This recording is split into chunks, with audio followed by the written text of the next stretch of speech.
Best films, editing, filming, Mank, store, sound, engineering. metal, Kääpä Bros, Niko Alex, crazy. Yes, 3x4. It's So this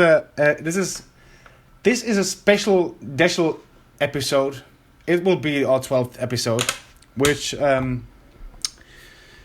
means we have our 12th episode now, which is amazing. Thank you to the many 7 fans who listen to us sometimes. This week, or this topic is going to be about the Academy Awards, the 93rd Academy Awards, which are held in Los Angeles this year, amongst other places. And we are going to, well, basically, I think the way we're going to do it is I'm going to give my perspective on this whole thing, say who I will vote for, give some background information if I can, and then we'll make choices, Kääpä Brothers choices, and we'll see how many of the categories we get right, and if we are better than last year. we're going to create a tradition, and see. It's official. It's official. It's official. Yeah, it is. It's official.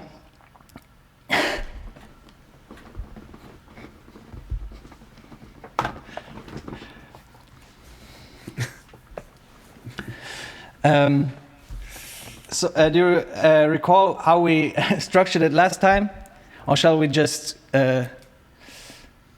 We'll do it from front to back, from back to front. I mean, the last categories we're going to be talking about are Best Picture, Best Director, Best Actors and Actor, and so forth. And we're going to start with Best Visual Effects. Before we're going to start, though, I have to say something about the event. Obviously, this will be a different one than the last ones because of COVID, and but the organizers of the event, they said they will be holding the live event as they usually have it, as they did last year as well, and they will be taking precautions. But they also seemingly wrote another thing, an addition, that they have two additional venues for the ceremony, which are London and Paris. I don't know why these 2 cities. To reduce travel amongst the nominees. I don't know. Okay, whatever. And so there are quite a few actors and actresses who don't live in America, apparently. Well, what does that mean? There are at least some who definitely are British, and there are a lot of people from all around the world, I guess. Traveling is kind of all around the world. People like that. Yeah, sorry, exactly like that. That's what they say at the airports when they want to fly. Yeah. If you don't have anything to add, we can basically start. Yeah, well, there's one also slight difference between this and last year is that, namely, that I have only seen one movie this time. Yeah. Okay. So we have to rely on Niko's recollection. Yeah. And to be completely fair, I haven't even seen every single one of these. I think I've seen like 6 or 6 or 7 of these. Or maybe a little bit more, I don't know. But many of the major ones, or at least some of the major ones, I still haven't seen, amongst others, Promising Young Woman, Sound of Metal, and well, I guess those 2 are the main ones which I haven't seen. And I haven't seen Another Round either. I haven't seen everyone. Another Round is the best the best foreign film category. Film. Okay, well, most of the things I can tell you is hearsay from the internet and, well, speculations from Oscar's history, which I know a little bit about at least. So we will see what we can, which kind of picks we will make. I have seen many videos on this topic as well, so I think I can talk about it somewhat to you, and then we'll see what we'll pick together. What are you drinking? I'm drinking. I'm this having today. a classic. A classic. Me too. A classic. Girls. Girls. Cheers. Okay. Well, without further ado, let's get to business. Let's talk about the first category, and the first category is best visual effects. What I can tell you about this one, let me first tell you the nominees: Love and Monsters, The Midnight Sky, Mulan, The One and Only Ivan, and Tenet. I have seen from this lineup only one film, and that's Tenet. That's a new Christopher Nolan picture. The other one Oh yeah, I forgot. I have also seen it. Okay, what do you think of it? I found it confusing. Yeah, it is definitely confusing. It unlike the other Christopher Nolan films, I didn't have the feeling that I got it in the end. No, definitely not. Christopher Nolan is known for convoluted storytelling and stuff like that, or if that's a bit negatively worded, but you kind of got the story anyway all the time, even though there was weird shit going on. But here it seems as if you don't really get it, or the things you do are not that mind-blowing or a little bit underwhelming, and you think you kind of think there must be more to this, and I'm not sure about it. Actually, it was a bit weird. Yeah. Absolutely, those are the exact right words for that film. And at the end, I thought he tried to pull off a plot twist, but I'm not going to spoil it for anybody. But it was not very mind blowing. It really wasn't. It was like, oh, okay, I guess. Well done. Thank you very much for this experience. But I have to say the visual effects were very nice, and I would think it has a good shot. And in my opinion, the only other film, and this is hearsay, who can rival it, I think, is Midnight Sky. Mulan, I don't see it. I have not heard of Love and Monsters and The One and Only Ivan, which says more probably about me than about the films. Anyway, Midnight Sky is basically apparently really boring. I'm not going to say it is, but apparently some people say it's really boring. But the one thing it has going for it are the special effects. So it could be either one. I would rather guess Tenet. From this information, what do you think?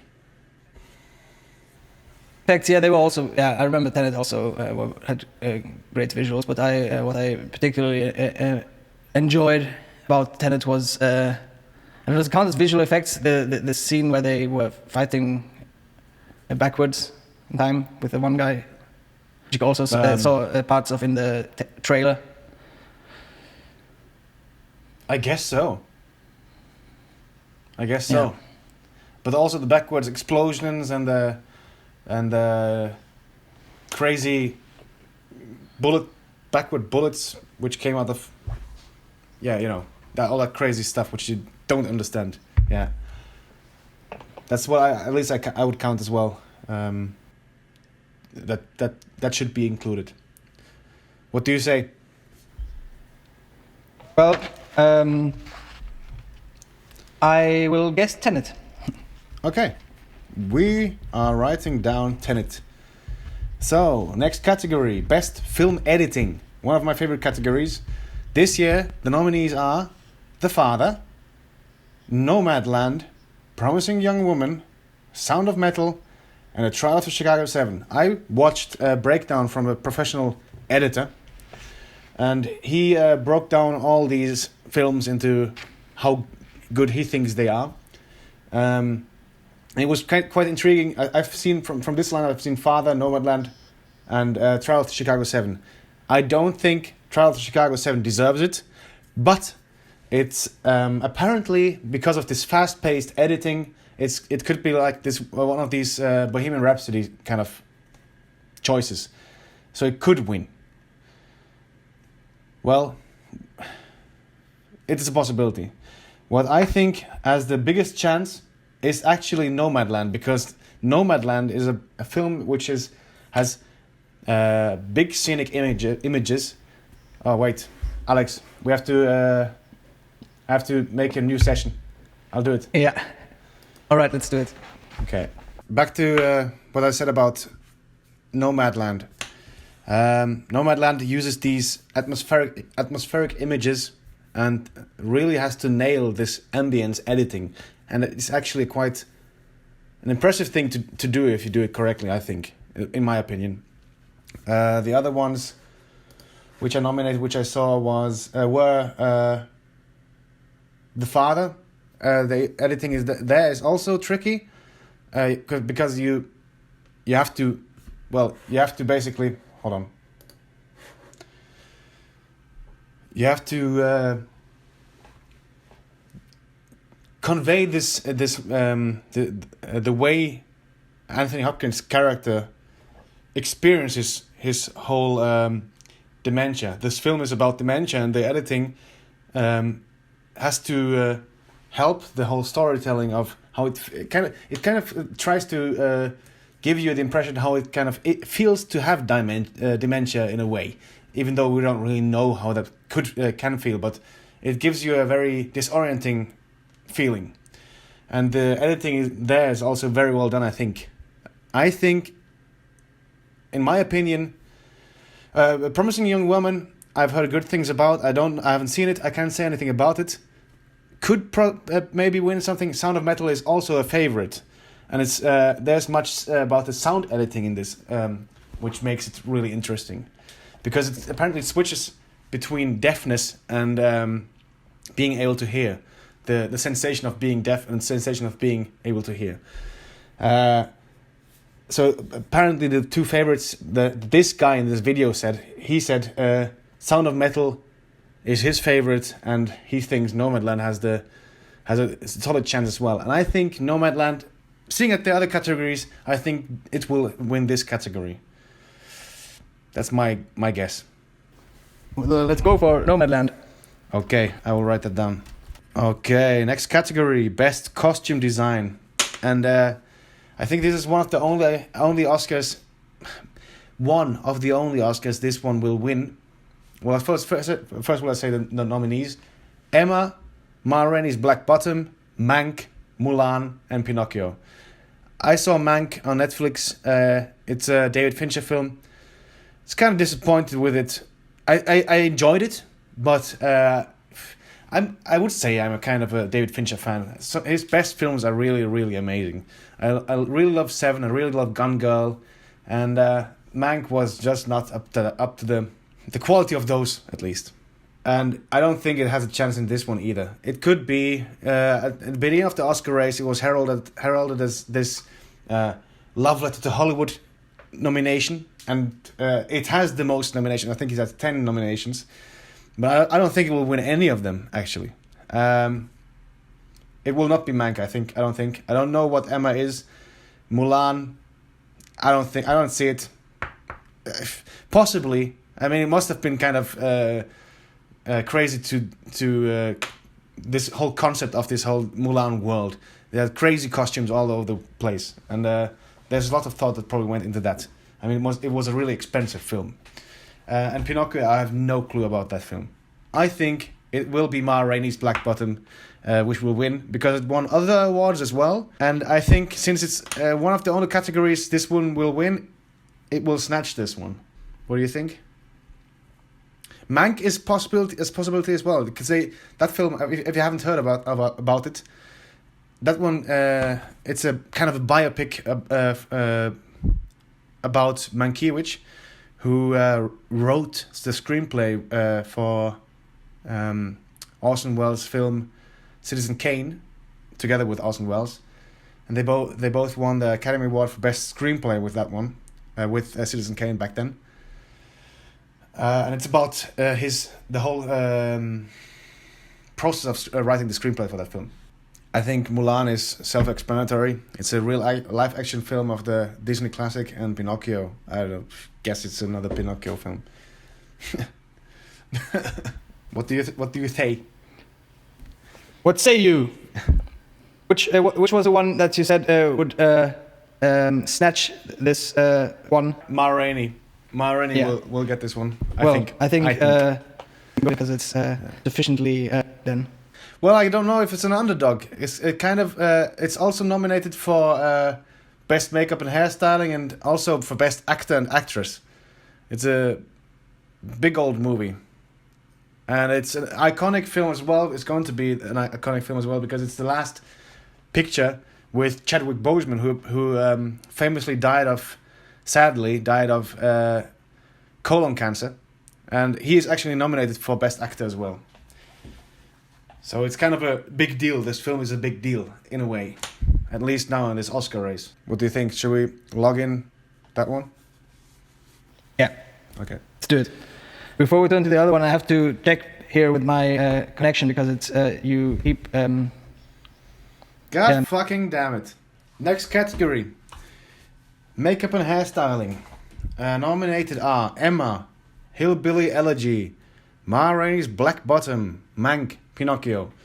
Again, I can't say anything about Emma. Hillbilly Elegy was apparently, I haven't seen it, an Oscar baity film with Glenn Close and I think Amy Adams, where they play some hillbilly rednecks, I think. I don't know, I haven't seen it. But they really went for the acting categories, and I don't think are they nominated for any of them? Best supporting. No, wait. Glenn Close is nominated for best supporting, but yeah, well. Anyway, makeup and hairstyling, Hillbilly Elegy, they look kind of rednecky as well in this film, so maybe that's what they're going for with best makeup and hairstyling. Ma Rainey's Black Bottom, well, it takes place in the 1920s, I think, roaring 20s, and they have the whole makeup and hairstyling from that era, and it looks like from that era. Mank, well, it looks like basically like the times of Citizen Kane, like late 30s, early 40s. Pinocchio, I have no clue. My guess, just from, I think, well, I said Mank will win nothing. Actually, I think Mank could win this one. Because rather than give it nothing, I think they will give this one thing to that. Because it is well done, and then that's kind of undeniable, I think. And the whole parties which they decorated, the whole sets, all these sets and all these studio set pieces, it looks really authentic. It looks really cool. It's in black and white, actually, which gives the whole setting an extra flair somehow, makes it more authentic. Mank, not wank, not rank, not stank, stunk. You wank, you stink, you shit. Herman Mankiewicz. It's about Herman Mankiewicz. Okay, then switch the cameras, and then we'll carry on. We're going to edit this heavily. Okay, next category, cinematography. One of my few favorite categories, I think. Not necessarily the most exciting one, but my favorite one, because I appreciate this cinematography art, basically, this whole category. Nominated are Judas and the Black Messiah, Mank, News of the World, Nomadland, and Trial to Chicago 7. I think it's a fairly safe bet this time. I can talk about a bit about some of these nominees. Judas and the Black Messiah is about, basically about, it's a biopic again, about Fred Hampton, chairman of the Illinois chapter of the Black Panther Party. In the late 60s, he was killed by the FBI, and in this film they deal with how it happened and the surroundings about what's happened. He was betrayed kind of by William O'Neill, who was played by Lakeith Stanfield in this film, who was basically, he was undercover Black Panther, but also at the same time he was working for the FBI to get information about Fred Hampton. And yeah, that's basically what the story is about.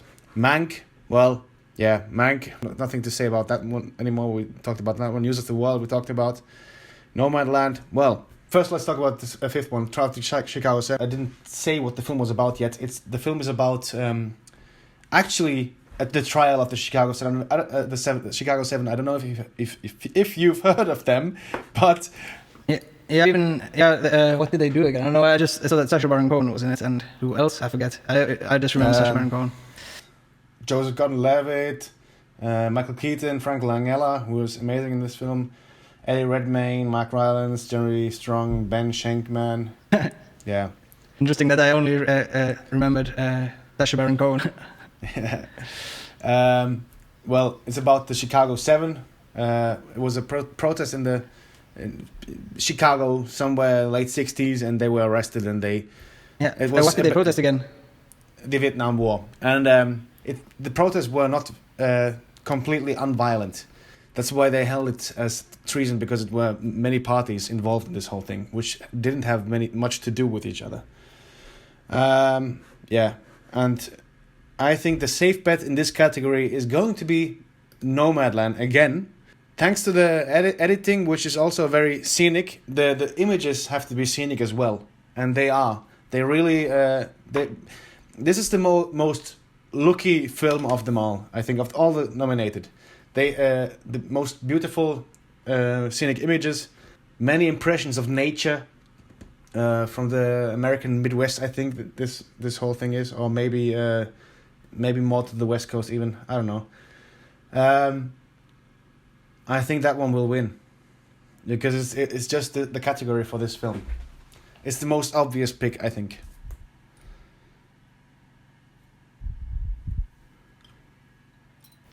Well, last year it was 1917, right? Yeah, also, but that was also an obvious pick. It was also an obvious pick, because it was more clear as day that would win that category, I think. I assume. Yeah, it was kind of part of the selling point of the film. Yeah, yeah.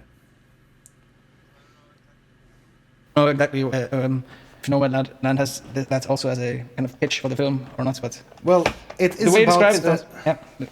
Yeah, it's about the experience of this woman who lost her job. No, she lost her husband. She lost her job, and resulting from losing a job, she lost her whole village. It was basically a village that the whole village worked for this one company, and they went down the shitter, and then she became a nomad, and she traveled through the U.S. with her van, met other people, and basically tells a story about coping with with this whole scenario. Yeah. Frances McDormand is. She also directed it, or no? She's just the actors. Chloe Zhao directed it. Yeah. No, then I misheard. You did all right. I saw a Bill Maher bit on the current Oscar nominees. I think that was a bad take, but I know he was making jokes, but he says that the Best Picture nominees are super sad and woke. It's as sad and woke as it's always been. I think it's not a difference. It's no difference than, let's say, 10 or 20 years ago. I think maybe 20 years ago, but not really 10 years ago. I don't think so. Maybe not even 15 neither. 16. The whole 2000s. You're right, maybe even the whole last 20 years. Yeah, maybe even the last 20 years. Yeah. Yeah, it seemed like a okay boomer take kind of. But well, I don't know. I don't think he knows much about films. That's the problem, because he said no. Yeah, that's true. It didn't sound like he was a film aficionado or anything. No. But he has opinions about it. Apparently, he has made many videos about the Oscars, and he says these good, these happy, and these uplifting films, and then he these non-depressive films, and then he lists Schindler's List, Milk, fucking all these really, really sad films. I don't think... Yeah, but he meant a different kind of sad, like just completely hopeless. I don't know. I think Schindler's List is kind of hopeless. You know, okay, well, no, it isn't, because it's Steven Spielberg and the whole ending was kind of hopeful. But no film from this year is as devastating as Schindler's List. No. Oh, it's worse having dementia than all that. No. Yeah. Okay, well, then I'll trust your judgment and we'll go with No Man Lad. Next category, production design. And in this category, I'm not sure who will win, but I have a preference, definitely, who I want to win. The nominees are The Father, Ma Rainey's Black Bottom, Mank, News of the World, and Tenet. As we know, I can't say much about News of the World. Tenet, production design there. It's basically, production design is basically the design of the set and everything inside the set, I think. That's what that one involves, that category. Tenet, I don't know. You know, you've seen it. Could it win? I don't know. Mank, it has to kind of change the whole landscape of today to look like 100 years ago almost. Well, 80 years ago. And it succeeds with that very well, as I already pointed out before. Ma Rainey's Black Bottom, same thing, to even further back to 100 years ago. And The Father, this one is the most creative and the most challenging one of them all, because they have subtle differences in the set all the time. I don't know if you noticed that, but they changed the colors of the tiles, the colors of the shapes of the lights, the shapes of the vases on the table, and then they mirrored the whole hallway and stuff like that.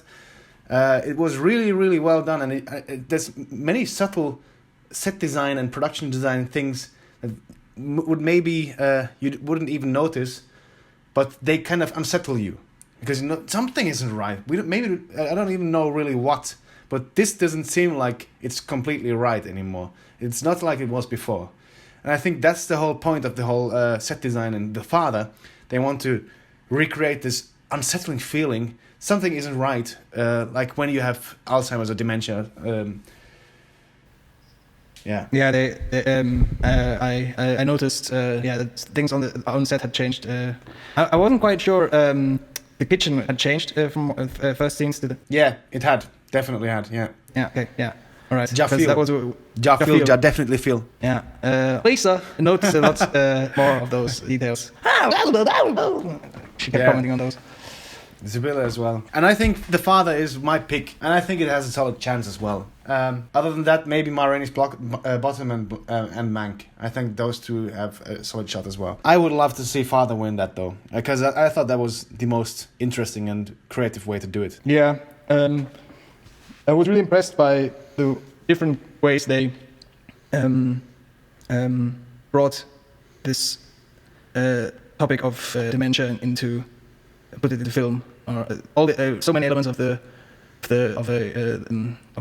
movie are shaped by trying to convey this issue or the feeling of it.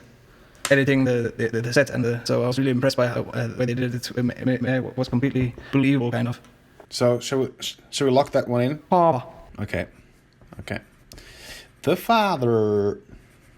The Father. Sound, best sound. Well, I think this one is an obvious choice as well. Nominated are... Yes, Tenet, because you could always hear very clearly what everyone was saying. Everybody said that. And I think even Christopher Nolan got really pissed because everybody pointed it out. I can understand what they're saying. You're not meant to understand anything. And I said, what the fuck? Why? Why am I not meant to understand what they are saying? Why? I don't get... Okay, nominated are Greyhound, Mank, News of the World, Soul, and Sound of Metal. Soul is an animated film about a soul musician who wants to start in a band. Basically, that's his dream, that's his passion. So it's a little bit like Inside Out. If you have seen that one about feelings. I've even heard about Soul. Okay. I it's a really good film. Story of it, and by some guy. I didn't even know. Some guy. Some guy. I'm some guy. He loved it. Yeah. Yeah, it's good. It's a good film. It's a good film, definitely. It makes you feel kind of fuzzy at the end as well. Yeah, that's that one. News of the World we already talked about. Mank we already talked about. I don't know what Greyhound is. I think the best. The obvious choice is Sound of Metal. Sound of Metal is about a metal musician, I think, who I've not seen it, sadly. I really want to see it. I think it's one of the probably one of the best ones, maybe even of the whole bunch. It's about a metal drummer who loses his sense of hearing and has to cope with that, basically. And the sound utilization in that film is supposed to be really, really cool. Kind of a good name for a film as well, for that film, Sound of Metal. I think that this one is a fairly safe bet. Not like a, whoa, it's so obvious it's going to win. It's, well, and it's apparently really well done. I can't say if I think it really is because I haven't seen it, but it's supposed to be amazing, in that category at least. Should we log that one in? Yeah. Sound of Metal it is. Chink! Okay, next category is Best Original Song. And I don't even know these songs, sadly. I've not listened to them, and I don't think it's worth even listening to them to see if you maybe could tell which one could win. It's not the best song that wins in this category ever. Well, maybe sometimes by chance it is. Like maybe when Bruce Springsteen wrote Philadelphia or something like that. I think that one won. But a few years ago, I think the obvious pick for best song was Sufjan Stevens for Call Me By Your Name. I love that song. And it didn't win. I think Frozen or something like that won. I'm not sure if that was that year, but this category means nothing. This is the least interesting. This is the least interesting and least worthy category of them all. I think if you win this one, it's like winning a Grammy. It means nothing. Nothing. I think your scene will win because it won the most other most other award ceremonies which it was nominated for. So I guess we can go by that logic. I think the Eurovision Song Contest film would be funny. That would be I would like if that one won. It would be kind of funny. So we'll go with the Life Ahead one. Next category, Best Original Score. Nominated are The Five Bloods by Spike Lee, by the way. It's his newest film. Mank, Minari, the first time we've heard about this film. News of the World, and Soul. Okay, Minari is a film about a Korean family in the United States in the 1980s who try to live the American dream, or find the American dream, chasing the American dream. Basically, the father chases it. It's about a balance of work, survival. Well, survival of in this whole world of the American dream, and family. The score in Minari is really good. I like it. Mank, I don't even remember that much. News of the World, no clue. The Five Bloods, I haven't sadly not seen yet, but I think it's supposed to be very average, the film, but I think it has some diamond specialties. Let's call it like that. It has some good qualities. I guess some of the acting is really good. But I guess what I'm going to say is the obvious winner is not going to be Minari, but going to be Soul, which is a film about music. And the whole score is done by Trent Reznor and Atticus Ross, which are Nine Inch Nails. And John Batiste, the piano guy from Stephen Colbert. I think that one will pretty safely win. So let's log in Soul then. Next category, animated short film. I have not seen any of these. The only thing I've heard about any of these nominees is something about If Anything Happens to You. It's supposed to be a tearjerker, and the people who have seen it, they said they liked it. And apparently it also went viral on TikTok. So I think that one will win. Okay. Well, we have to do these short ones first. We can screen through these because I can't say much about any of these. Best live action short film. I wrote down The Present because it won some of the other main categories as well. I think that's the only reason I wrote it down. We'll choose that one. The Present it is. Best documentary short subject. and I think it's going to be a love song for Natasha because it's because of its woke thematic apparently, and because it won some other categories as well, some other awards as well. Love song for Natasha, best documentary feature. I think this category is sometimes hit and miss, well, most of the time. Some of my favorite films of all time have been nominated for this category and haven't won, so I don't give this one much credit either. But I wrote down Time. I don't even remember why. Maybe it's also because it won some other categories, some other awards. I mean, I always say categories. I mean awards. That's the only. Yeah, I have not seen any of these either. So I'll write down Time. Okay, best international feature film. This one is interesting. Well, not interesting. It's I think this one is a safe pick. The nominees are Another Round, or Druk, from Denmark, by Thomas Winterberg. Better Days from Hong Kong, by Derek Tsang. Collective from Romania by Alexander Nanau. The Man Who Sold His Skin from Tunisia by Katuber Ben Hania. Quo Vadis Aida from Bosnia and Herzegovina by Jamila Zbanic. And I think it's an extremely safe pick to say it's going to be Another Round from Thomas Winterberg. He's a legendary director. He's also nominated for Best Directing category, which was kind of a surprise though, but he's done some classics in the past. For example, Jakten a couple of years ago. Mads Mikkelsen, who you know, I think he's one of the baddies in the James Bond film. And he was in Star Wars as well, that guy. And it's about alcoholism, this film. And I think this one will win. It's pretty clear that this one will win. I would bet good money that this will win. Just good one. Good uns. Good dollars. Best animated feature film. Also completely obvious. I'll tell you which the nominees are. First, Onward, Over the Moon, A Shaun the Sheep movie, Farmageddon, Soul, and Wolf Wakers. The only one which will come close is Wolf Wakers. No, sorry, Wolf Walkers. I misread. But it will definitely be Soul. It will be Soul. That one should have been nominated for Best Picture as well, which it isn't. And I think Soul will definitely win it. This category. There's never been an animated feature in the Best Film category, right? Best Picture. Several times, actually. Beauty and the Beast was... Up was nominated as well. Beauty and the Beast, this is production. Or what do you mean? Yeah. From 1990, I don't know. Yeah, it was nominated for that one. Yeah, and I think Toy Story 4 as well was nominated. No, Toy Story 3. Sorry, Toy Story 3. Yeah. Huh. Well, I sit corrected. Yeah, you sit corrected. So, should we log in Soul? Because I would have guessed Soul too. We're coming to the last biggins. Next category is Best Adapted Screenplay. Nominees are Borat, subsequent movie film by... Well, I'm not going to tell you all those screenwriters because there's like a shitload of them. The Father, Nomadland, One Night in Miami, and White Tiger. White Tiger is also a Netflix film, which I haven't seen yet. Martin, who I went on a hike today with, he recommended it, so that's that.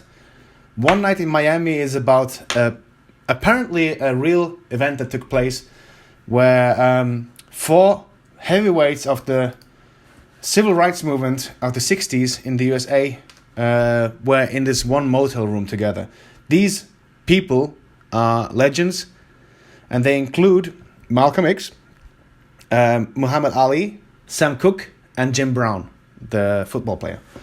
And it was directed by Regina King.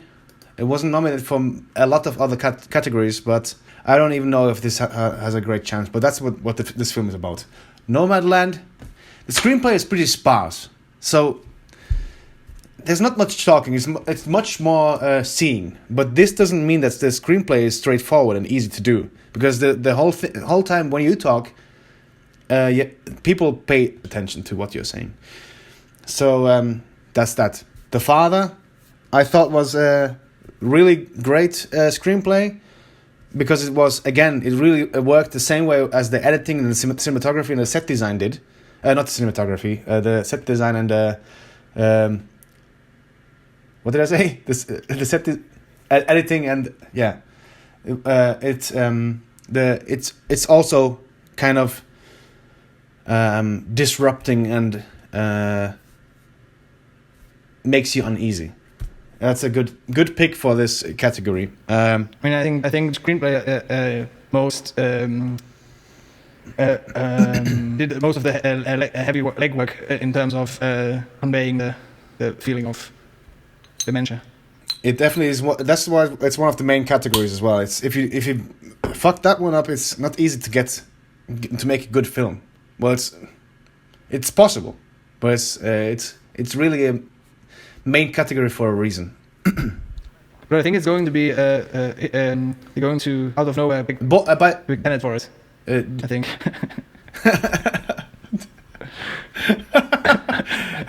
The nominees are Borat, The Father, Nomadland, One Night in Miami, and The White Tiger. And the winner is Tenet. Tenet. Yeah. I think it's not going to be Borat or Nomadland or One Night in Miami. White Tiger, I have no clue. I think it's going to. I don't know. It could be Nomadland. It could be because it will win other categories, which are later for sure as well. So maybe they want to do the whole big all the main categories thing, and they say, okay, if it wins this category, then it should win this one as well, and stuff like that. Maybe that's how you could argue this one, but I would like to see Father win this because it's again, as the set design, the most creative way of doing this. I think we'll log in the Father. Best original screenplay.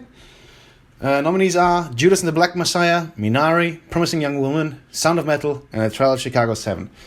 Trial of Chicago 7 is by the famous and legendary screenwriter, who is also the director of this film, Aaron Sorkin. He wrote the screenplay for A Few Good Men as well. You know that film that's with Tom Cruise, Demi Moore, Kevin Bacon, and Jack Nicholson in this legendary court film where he says you can't handle the truth. He wrote that, and I think he also wrote David Fincher's Social Network.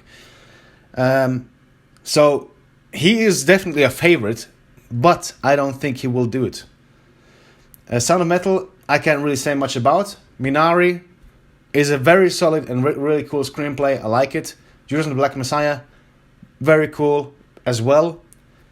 Promising Young Woman, I have not seen, but I think that one will win because it won many of the main other categories as well.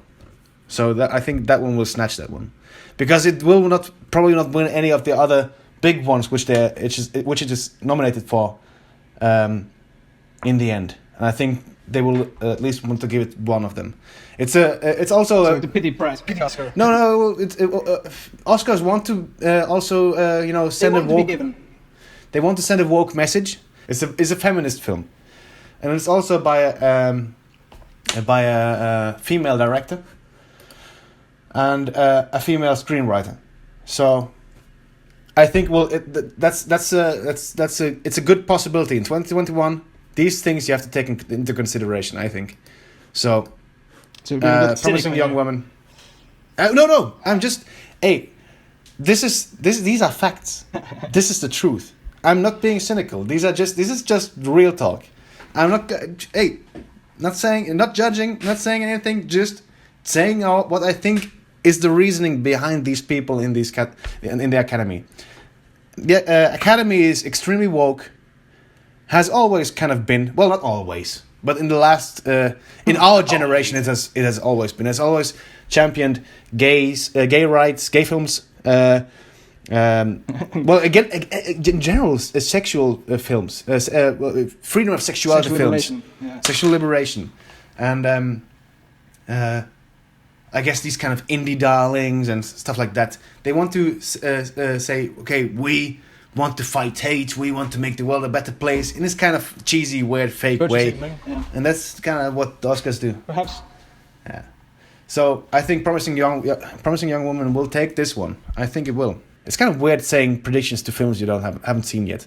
I really want to see that one though. Yeah. I haven't seen it, but I think it will win. Yeah. It's just the word on the streets. That. Okay. The next category is a big one. It's Best Supporting Actress. I have a definite favorite. But first, the nominees. Maria Bakalova in Borat. Glenn Close in Hillbilly Elegy. Olivia Colman in The Father. Amanda Seyfried in Mank. And Yoon Yoo-jung in Minari. Okay, Maria Bakalova was a favorite early on in the race. Because of the edgy and crazy scenes she had to do in Borat and stay in character. Because it's Borat, the thing with Borat is basically a satire in the real world. And you have to nail that. You really have to nail the character first try in the real world without messing up. And it has to seem authentic to the people who are in these scenes. Everybody who's seen a Borat film knows what I'm talking about. So that was a big reason why this one is in here as well, I think, right now. Glenn Close, nominated 3 billion times before, has never won an Oscar. And famously didn't win it either when Olivia Colman won it a couple of years back for The Favourite. So people are wanting to give her finally an Oscar. But I don't think it will happen this time either. Olivia Colman is also obviously nominated for The Father, which she gives an excellent performance in. And I think she has just as much a chance as Glenn Close. Amanda Seyfried was also an early nominee in this category. Well, they talked about it as an early favorite in this category for Mank. Because she, I don't really know why especially her. I've seen other performances this year which I thought were just as remarkable. She definitely was good in that role, but it was exceptional. You have to watch it and see for yourself. Now the last one, Yoon Yoo-jung, or Jung, or however you pronounce that. She's a Korean actress, basically, apparently, the Meryl Streep of South Korea. She has won every single major thing in South Korea. She's basically really fucking famous over there. And she plays the grandmother of the little child in Minari. And the whole relationship between grandmother and grandchild in this film is super authentic and heartwarming and amazingly portrayed. I really hope she wins, and she did win some other major awards as well. I would love to see her win it because that's definitely my favorite of these ones. Olivia Colman was amazing, definitely. But Yoon Joo-jung, I think she will take this one. Those damn South Koreans. They always come to see them. Last year they took Best Picture, now I want Best Supporting Actress? Where do we live? Last time I woke up I was living in America. America. Thank God my mom didn't raise a fucking liberal. I am not gay. I have relationships with women and sex with men. I've news for you. That means you're gay. Do you think Minari will take it? I mean, okay. It's a long known fact that South Korea is trying to infiltrate the world. They make really amazing films. You know, if you think about foreign films and that's one of the main countries which pops up right away when you think about foreign films. Foreign films, non-Hollywood films. Yeah. One of the first countries. They make amazing films. Okay, supporting actor. Sacha Baron Cohen in The Trial of Chicago 7. Daniel Kaluuya in Judas and the Black Messiah. Leslie Odom Jr. in One Night in Miami. Paul Raci in Sound of Metal. And Lakeith Stanfield in Judas and the Black Messiah. Interesting in this category is that they have both Daniel Kaluuya from Judas and Lakeith Stanfield as well. So, basically what they're saying is they don't have a main actor. They only have supporting actors. Because there's no other main actor in this film. Kind of weird to see both of them in this category. But it is what it is. Early favorite was also apparently Paul Raci. And a fan favorite. Many people want to see him win this. Because the performance apparently is really, really great. Leslie Odom Jr. He portrays Sam Cooke in One Night in Miami. I can't say much about that one. Lakeith Stanfield in Judas, he plays the part very well, but he won't win because Daniel Kaluuya definitely outshines him in the same movie. So it really is just that easy to argue that one. Sacha Baron Cohen, I don't see it. I don't think that portrayal was it was good. I wouldn't say, okay, this is something I have to write down in my diary. Today I saw one of the best supporting roles in my whole life by fucking Sacha Baron Cohen in Charles Chicago 7. And nobody would write that. It's nothing exceptional, I think. The winner is definitely, in my opinion, going to be Daniel Kaluuya. He won the Golden Globe. I think he won the BAFTA, and I think he won the Critics' Choice. He's won every single one. He's sweeping this one. He will take this one as well. Best Actress. This one is not easy. I think this is going to be a tough one. Nominees are Viola Davis for Ma Rainey's Black Bottom, Andra Day, The United States versus Billie Holiday, Vanessa Kirby, Pieces of a Woman, Frances McDormand, Nomadland, and Carey Mulligan, Promising Young Woman. Okay, I think there are three favorites. I can tell you the ones which are going to fall off the first. These are Andra Day and The United States versus Billie Holiday. Even though she won some of the other main ones as well, I don't think she has a strong enough case. Vanessa Kirby, Pieces of a Woman. I have not seen that film. Could be a very incredible performance, but the other three are heavyweights in this category. Frances McDormand is amazing in her role, I think. She's really, really good. And she really captures this whole sentiment of this nomad person living day to day in this van, and all her inner struggles and stuff like that. Carey Mulligan is a complete favorite in her role as Cassandra Thomas in Promising Young Woman. And as we talked about before, the screenplay Oscar, this is the other one which it could take. It's a very big possibility, I think. Viola Davis. She has won an Oscar before, as has Frances McDormand, by the way. But Viola Davis has won one Oscar before, and it was a supporting role. But she's one of the most, I would say, high-profile, legendary heavyweights of all actresses in the world right now. And I think it would be possible to see her take a Best Actress Oscar home on that day. Yeah, I think it's slightly ahead of anybody else. It will be Viola Davis. But just as likely it could be Carey Mulligan. And the only thing that speaks against Frances McDormand is she has 2 Best Actress Oscars already. And it would be a big deal to see her get the third one. But I don't really know if it could... Fargo was the first one, right? Sorry. Fargo was the first?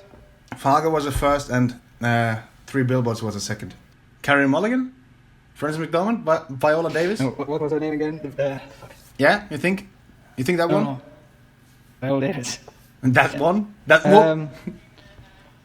I'm just thinking it's a bigger gesture, or a more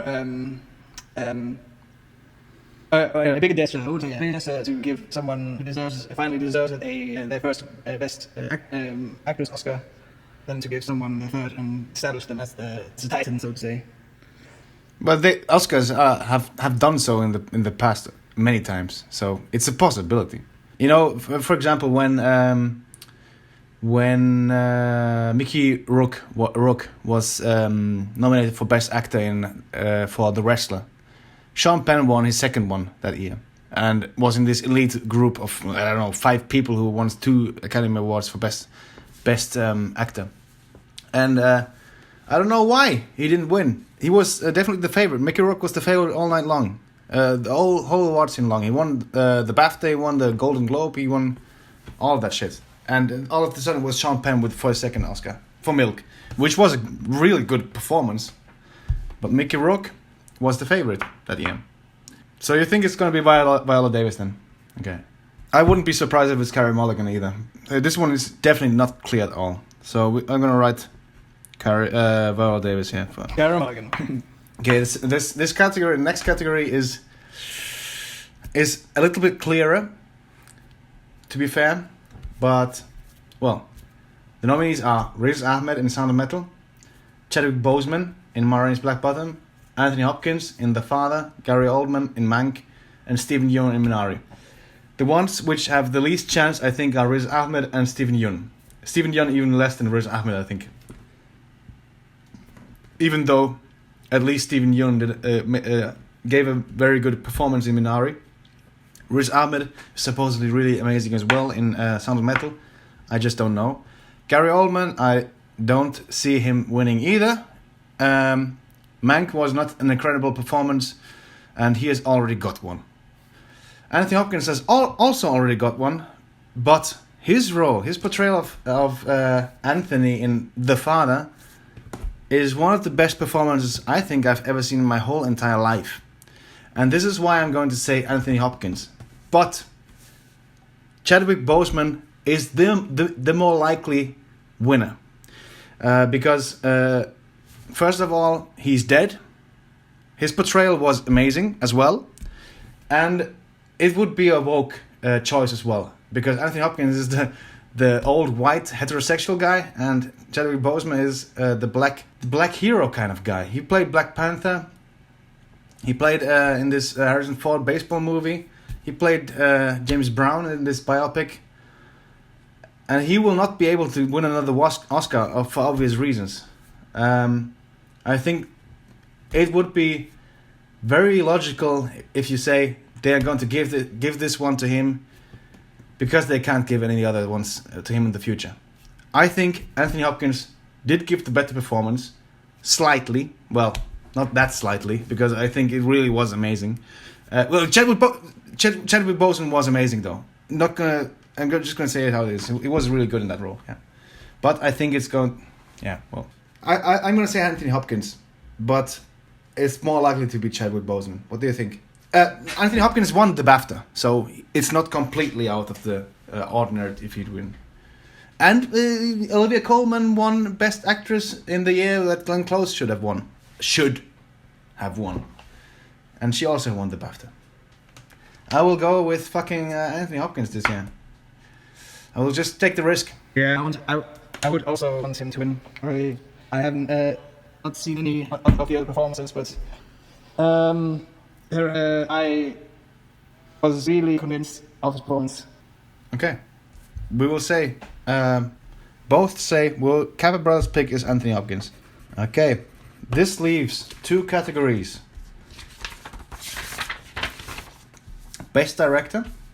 The nominees are Thomas Vinterberg, Another Round, David Fincher, Mank, Lee Isaac Chung in Minari, Chloe Zhao in Nomadland, and Emerald Fennell, who's also a screenwriter, by the way, in Promising Young Woman. I think this one will definitely be Chloe Zhao, making her the first female Best Director winner. No, the second, sorry. in the history of the Oscars. You want the first? Catherine Bigelow, The Hurt Locker, or something like that. In the year where I think Tarantino should have won. 24. Tarantino should have won for Inglourious Basterds that year. Just saying. Chloe Zhao will win this year. She will win this year. It's completely locked. She won every single other award, and people are saying it's time to give it to a woman again.